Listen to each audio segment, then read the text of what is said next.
দুলাভাই সে তার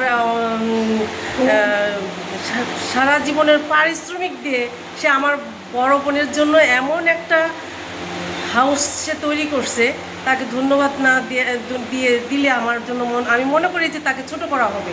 সে শেষ বয়সে এসেও যে আমার আপাকে একটা উপহার দিছে, আমি সত্যি সত্যি খুবই খুশি। এবং আমি দোয়া করতেছি, আমি কিছুদিন আগে হসপিটালে আসছি, আমি একদম মন থেকে প্রাণ থেকে দোয়া করি যে আমার বোন বাকি যে যতদিন জীবিত থাকবে দুলাভাইকে নিয়ে, আমার বোনের মেয়ে একটা মাত্র মেয়ে অনি, তাকে নিয়ে তারা যেন সুখী শান্তিতে বসবাস করতে পারে এবং বাকি জীবন যেন হাসি আনন্দে থাকতে পারে, এই দোয়া আমি করে যাচ্ছি। ইনশাল্লাহ বাকি জীবন তারা সুখেই থাকবে, ভালো থাকবে ইনশাল্লাহ। ইনশাল্লাহ। হ্যাঁ আখি এখন না কিছু একটা বলো যে আসলে আসলে তুমি তোমার অনুভূতিটা কি, কেমন লাগলো? আমার খুব ভালো লাগলো।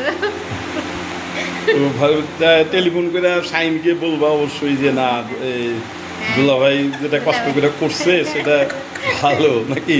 হ্যাঁ, দুলাভাই কষ্ট করে খুব সুন্দর একটা বাড়ি করছে, আমরা সবাই খুবই আনন্দিত।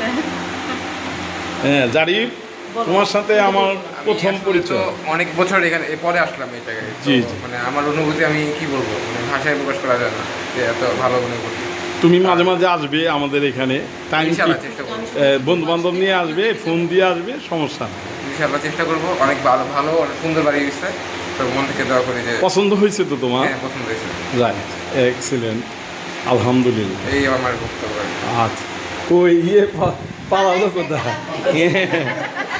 তন্নি, তন্নি মানে তুমি আমার সবচেয়ে মানে পছন্দের লোক। এখন তোমার কেমন লাগলো বাসায় আসলে? এসে খুবই ভালো লাগতেছে। আমাদের নতুন আর একটা বাসা হয়েছে, আমার বড় খালু আমার নিজের বাবার মতো, তো বাসায় এসে আর সবার সাথে দেখা হলো অনেকদিন পরে, তো অনেক ভালো লাগছে। বাসাটা অনেক সুন্দর সুন্দর হয়েছে, আলহামদুলিল্লাহ। আমার খুব ভালো লাগলো তোমার কথা শুনে। আচ্ছা, হ্যাঁ Pinu, you are most important person for me. আমার জন্য তুমি অনেক। ভাই তার জীবনে সমস্ত কষ্ট উপার্জন দিয়ে আর বাড়িটা তৈরি করেছে। আশা করি তারা সুখে শান্তিতে থাকবে, এই বাড়িটা তাদের জন্য চিরস্থায়ী একটা বন্দোবস্ত হবে ইনশাল্লাহ। বাড়িটা পছন্দ হয়েছে? বাড়িটা পছন্দ হয়েছে, চিরস্থায়ী বললাম। এইটাই। ওই জুথি, জুথি কোথায়? না তুই কিছু একটা বলো তাহলে থাকবো না স্মৃতি। হ্যাঁ জুথি, তুমি তো আসলে কেমন লাগলো? আসসালামু আলাইকুম, আমার দুলাভাইকে আমার সালাম। আমি আশা করি আমার দুলাভাই অনেক কষ্ট করে এই বাড়িটা করছে। আমার আপার মেয়েকে নিয়ে সারা জীবন সুখে শান্তিতে থাকুক, এইটাই কামনা। তার অনেক কষ্টের পরিশ্রমের অনেক তো সুন্দর পছন্দ হয়েছে তো তোমার? অনেক পছন্দ হয়েছে। দুইটা হাই কমোড হইলে আরো ভালো হইতো। না, সুন্দর হয়েছে অনেক। ঠিক আছে, আচ্ছা। এই কিচেন হুডটা কেমন লেগেছে? খুব সুন্দর হয়েছে সব পুরাটাই। আল্লাহ তাকে হায়াত করুক, আল্লাহ জানি এই বাড়িতে তাকে থাকার তৌফিক দেয়। আচ্ছা থ্যাংক ইউ, ওকে।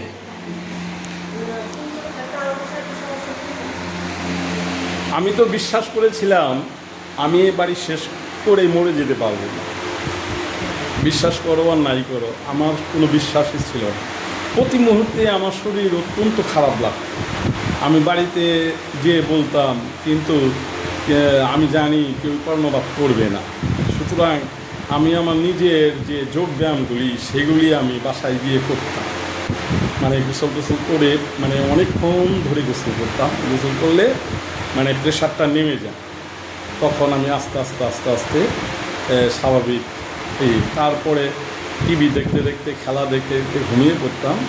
তো যাই হোক, আল্লাহ পাকের অশেষ মেহেরবানি, একমাত্র আল্লাহর কাছে আমি কৃতজ্ঞ, কোনো মানুষের কাছে কৃতজ্ঞ না। আল্লাহ যে আমাকে এটা করে শেষ করতে দিয়েছে, এবং তোমাকে আমি তোমাকে আমি প্রথম প্রায়োরিটি দিই যে তুমি লুফে নিছ যে না আমি এই অনুষ্ঠানে আমি আসবই। এইটা যে আমার কি ভালো লেগেছে। আমি মনের অনেক খুঁজেছি, কিন্তু মনেরটা আমি পাইনি। না আমি দোয়া করি যেমন আমি আজকে আসছি এখন সবাই আদনানের আসবে। আদনানের ফুকু মারা গেছে, হ্যাঁ। এই জন্য মানে আসতে পারে নাই, তার জন্য আমরা তার ইয়ের জন্য মাগফিরাত কামনা করি, সেজন্য যাক আপা, ও ব্যস্ত সময় নসিব অন্য হয়। করে আরেকদিন এসে হ্যাঁ আসবে। সেইটাই। ওকে, থ্যাংক ইউ। ও পলাইছিল কেন? দুইজন একসাথে।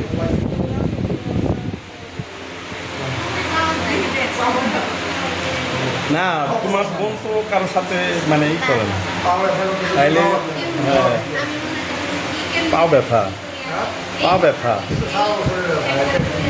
ও একদিনের না, এটা কিন্তু সব ভিডিও হচ্ছে, টিভিতে প্রমাণ থাকবে। সকালে পাওয়া ব্যথা, বিকালে মাথা ব্যথা, হ্যাঁ তাই না? Thank you.